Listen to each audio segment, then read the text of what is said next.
Gawat, Mahkamah Konstitusi telah sempurna menjadi mahkamah keluarga.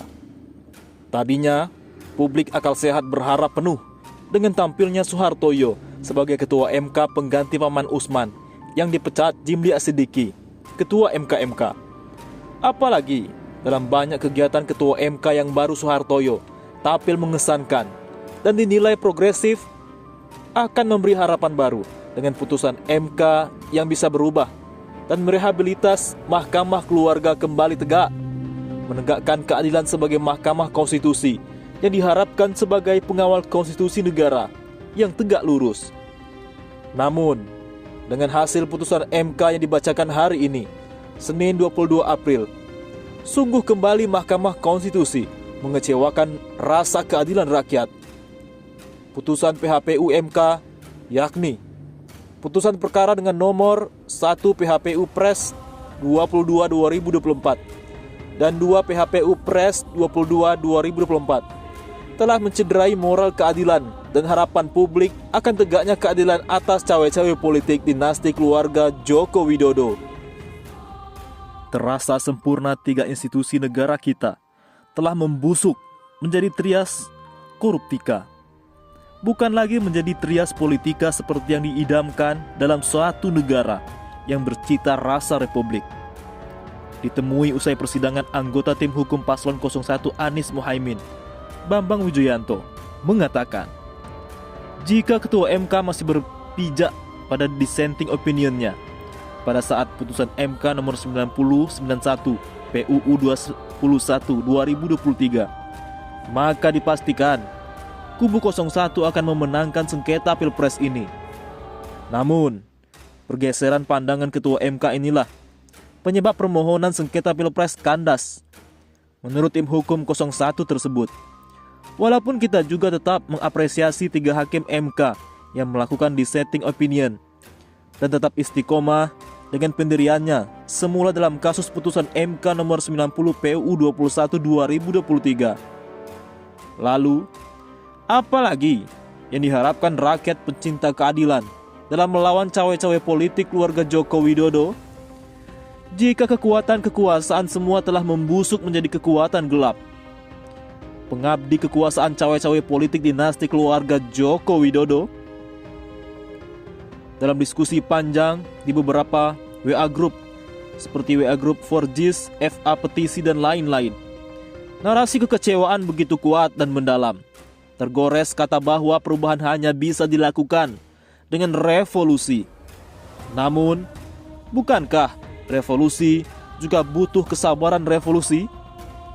Sekalipun Mahkamah Konstitusi telah sempurna menjadi mahkamah keluarga yang bisa jadi tinggal menunggu dibubarkan rakyat, namun apa yang disampaikan Hakim MK Saudara Saldi Isra yang dinilai publik masih istiqomah itu mungkin menarik untuk kita pertimbangkan semua.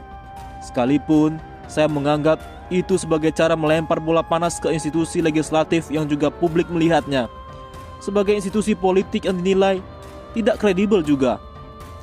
Bahkan kawan-kawan buruh yang kecewa dengan Undang-Undang Omnibus Law menilainya sebagai dewan pengkhianatan rakyat.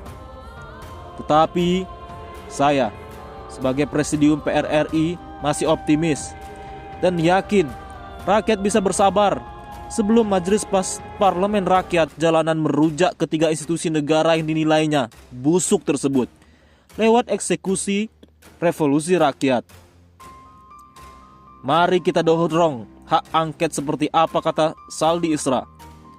Lembaga politik seperti DPR tidak boleh lepas tangan, sehingga sejak awal harus pula menjalankan fungsi konstitusionalnya, seperti fungsi pengawasan dan menggunakan hak-hak konstitusional yang melekat pada jabatannya, seperti hak interpelasi, hak angket, dan hak menyatakan pendapat guna memastikan seluruh tahapan pemilu dapat terlaksana sesuai dengan pasal 22E ayat 1 Undang-Undang 1945. Apakah saran ini dan inisiatif dari semua anggota Dewan Perwakilan Rakyat Republik Indonesia bisa terwujud merealisasikan hak angket? Mari kita lihat dan rakyat masih bersabar menunggu. Bagaimana menurut pendapat Anda? Di lain sisi, 3 kejanggalan putusan MK.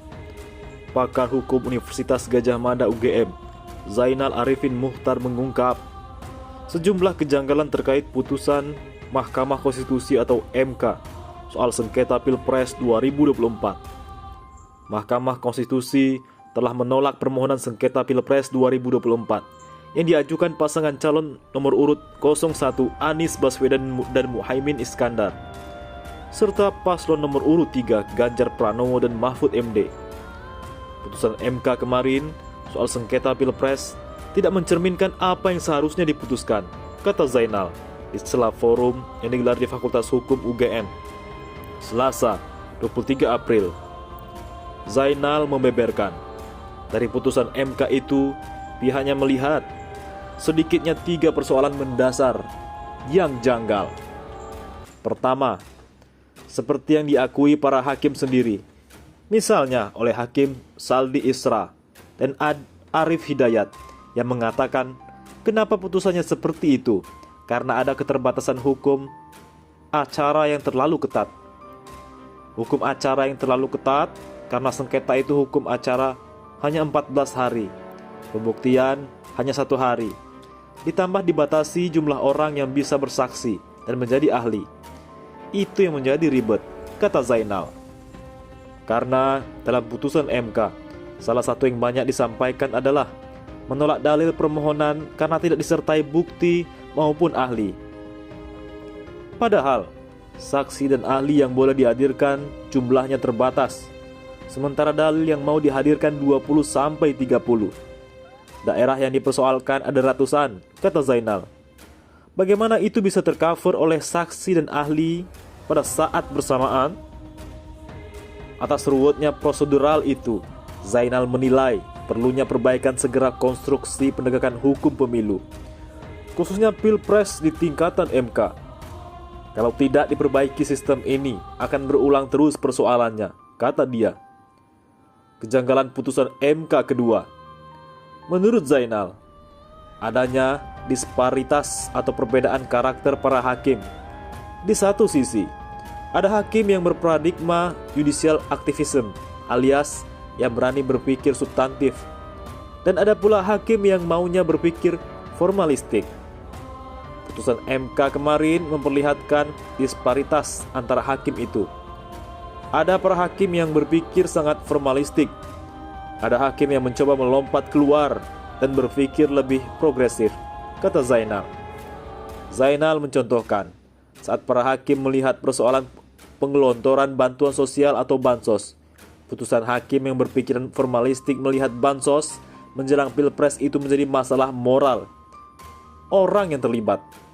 Namun, ada 3 hakim lain menentang jika bansos saat pemilu itu bukan masalah moral semata, melainkan persoalan doktrin sebagai usaha mempengaruhi publik lewat kekuasaan terstruktur jelang Pilpres.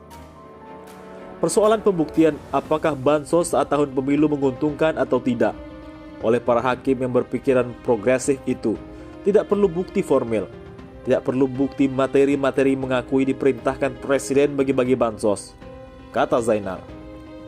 Kalau 3 hakim yang berpikiran progresif, logikanya sepanjang bansos itu sudah dianggarkan pada tahun pemilu, maka bansos itu memiliki insentif elektoral kepada presiden. Kejanggalan yang ketiga adalah dalam putusan MK, ada 3 hakim yang menawarkan pengulangan pemungutan suara di sejumlah provinsi bermasalah, bukan membatalkan kemenangan Prabowo Gibran. Padahal, pemohon tidak mengajukan pemungutan suara ulang di sejumlah provinsi itu. Ini seolah-olah sedang dicarikan titik tengah. Lalu, hakim-hakim saling membujuk walau akhirnya tidak ada yang terbujuk atau pemilu ulang itu. Bagaimana menurut pendapat Anda?